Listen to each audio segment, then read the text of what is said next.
কাছাৰৰ বিহাৰা বজাৰৰ ৰাস্তাৰ কাষত উদ্ধাৰ হৈছে এজন যুৱকৰ মৃতদেহ। মৃতদেহটো গোবিন্দ সিংহাৰ, ঘৰ বিহাৰা তৃতীয় খণ্ডত। মৃতদেহটো উদ্ধাৰ হোৱাৰ পিছতে অঞ্চলটোত চাঞ্চল্যৰ সৃষ্টি হৈছে। ঘটনাৰ খবৰ পোৱাৰ পিছত আৰক্ষী আৰু চক্ৰ দণ্ডাধীশ হাজিৰ হৈ আৰম্ভ কৰিছে তদন্ত। শিলচৰৰ পৰা আৰক্ষীৰ কুকুৰ আনি তদন্ত আৰম্ভ কৰিছে। মৃতদেহটোৰ মূৰত আঘাতৰ চিন দেখা গৈছে। গোবিন্দ সিংহাৰ এয়া হত্যা নে আত্মহত্যা সেয়া আৰক্ষীৰ তদন্ততহে পোহৰলৈ আহিব। কাটিগড়াহৰ পৰা পাৰ্থ সাৰথী ৰিপৰ্ট, এনি ভাৰত 24।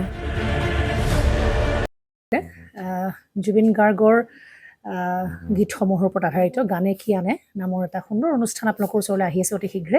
অহা 15 আগষ্টৰ পৰা ধেমাজিৰ পৰা প্ৰথম অডিশ্যন আৰম্ভ হ'ব আৰু সেই অডিশ্যনৰ যোগেদি বিভিন্ন কণ্ঠশিল্পীসকলে যিসকলে এই অনুষ্ঠানত যোগদান কৰিব বিচাৰে তেওঁলোকে এই অডিশ্যনৰ যোগেদি আগবাঢ়ি আহক আৰু জুবিন গাৰ্গৰ বহুত ভাল লগা গান আমি সদায় শুনি আহোঁ।